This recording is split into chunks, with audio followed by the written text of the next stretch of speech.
First of all, let's discuss this new allegation that appeared in the Daily Telegraph last night, this morning. Two new parties in April 2021. Well, if the Prime Minister was there or not is, I think, at this point irrelevant. What has become clear is there was a culture set in 10 Downing Street that you could host boozy parties there late on until the night. This one is, I think it was two parties that then merged into one in the garden. And I think if it was a one-off, people would be more sympathetic. But we know, of course, the Prime Minister himself attended a previous one where he says that he thought it was a business meeting, but was sitting on a table with bottles of wine and glasses of wine. A strange kind of business meeting, if you ask me. But so I think that this is another nail in the coffin of the Prime Minister's leadership. The question is now for the Conservative Party, do you drag the Prime Minister out sooner or later? Do you allow him to cause more embarrassment to this country because it might be politically advantageous for competitors to wait a little while, or do you do the right thing for the country and replace him?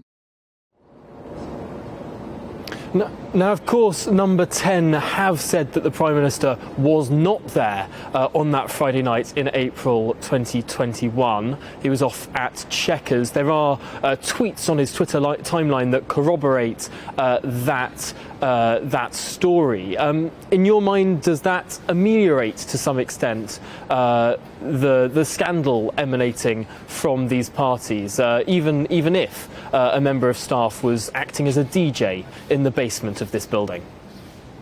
Well, the Prime Minister might not have been at this particular party, but we know he was at other parties. I actually believe the Prime Minister on this account, even though we know he's a recorded liar.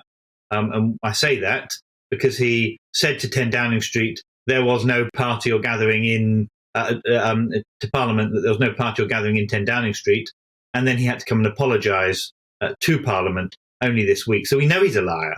But on this occasion, I suspect he's correct that he wasn't there. But he was there at other parties, and he set a tone of leadership that was totally disrespectful, not only to the country, but I think to many, many people who lost their lives and weren't able to see loved ones or go to funerals of loved ones or grieve in the way that they needed to.